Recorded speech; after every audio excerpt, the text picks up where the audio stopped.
इसी बीच एक बड़ी खबर, यूपी सरकार को सुप्रीम कोर्ट से एक बड़ी राहत मिली है। आपको एक बड़ी खबर आप तक पहुंचा रहे हैं। आपको बता दें, यूपी सरकार को सुप्रीम कोर्ट से एक बड़ी राहत मिली है। कल इलाहाबाद हाईकोर्ट की तरफ से 5 शहरों में लॉकडाउन लगाने के लिए कहा गया था। इस पर यूपी सरकार की तरफ से सुप्रीम कोर्ट में याचिका दायर की गई थी। इस पर यूपी सरकार को सुप्रीम कोर्ट की तरफ से एक बड़ी राहत मिली है। तो एक बड़ी खबर आप तक पहुंचा रहे हैं। आपको बता दें, कल ही इलाहाबाद हाईकोर्ट की तरफ से एक बड़ा आदेश दिया गया था। 5 शहरों में लॉकडाउन लगाने के लिए कहा गया था और फैसले पर सुप्रीम कोर्ट ने फिलहाल रोक लगा दी है। तो एक बड़ी राहत यूपी सरकार को दी गई है। सुप्रीम कोर्ट ने यूपी सरकार को एक बड़ी राहत दी है।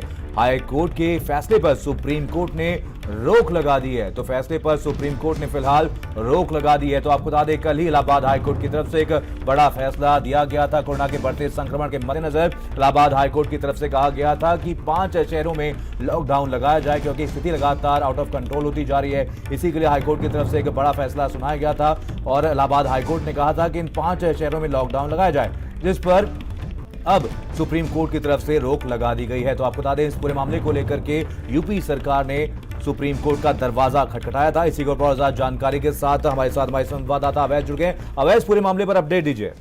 सुप्रीम कोर्ट ने उत्तर प्रदेश सरकार को एक बड़ी राहत दी है और इलाहाबाद हाईकोर्ट के 5 शहरों में लॉकडाउन लगाने के फैसले के ऊपर फिलहाल के लिए रोक लगा दिया है। और इस पूरे मामले में एक कोर्ट मित्र को नियुक्त किया गया है।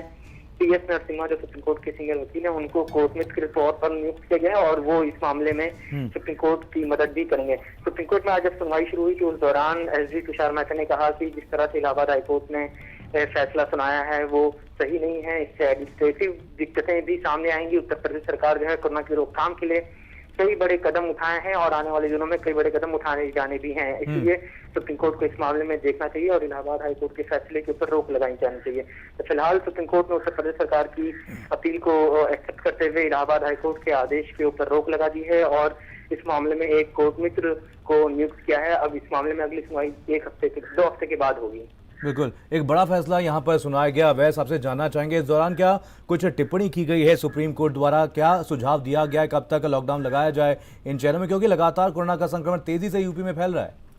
देखिए, सुप्रीम कोर्ट में इस बात का जिक्र जरूर हुआ एक बार कि सुप्रीम कोर्ट ने कहा कि अगर हम इलाहाबाद हाईकोर्ट के फैसले के ऊपर रोक लगा देंगे तो दूसरे राज्य जहां पे हाईकोर्ट की तरफ से कदम उठाए जा रहे हैं वो राज्य भी हमारे पास आ जाएंगे कि आपने इलाहाबाद हाईकोर्ट के फैसले में जो है वो रोक लगा, इसलिए हमें भी रिलीफ दिया जाए। तो फिलहाल सुप्रीम कोर्ट ने कुछ बाद में कहा नहीं, लेकिन ये जरूर कहा कि इलाहाबाद हाईकोर्ट का जो 5 शहरों में लॉकडाउन लगाने का फैसला है उसके ऊपर रोक लगाई जाती है। 2 हफ्ते बाद इस मामले में सुनवाई होगी और एक अमेकस क्यूरी यानी कोर्ट मित्र को जो है वो नियुक्त किया गया है। टी.एस. नरसिम्हा सुप्रीम कोर्ट के सीनियर वकील हैं और वो इस मामले में कोर्ट की मदद करेंगे। हालांकि जब सुनवाई शुरू हुई थी उस दौरान सुप्रीम कोर्ट ने थोड़ी सी नाराजगी जताई और कहा कि उत्तर प्रदेश सरकार की जो याचिका है उसमें इलाहाबाद हाईकोर्ट को रिस्पोंडेंट यानी पक्षकार बनाया गया है। आप नजर रखिए, आपसे अपडेट लेते रहेंगे। फिलहाल तमाम जानकारी के लिए आपका बहुत बहुत धन्यवाद।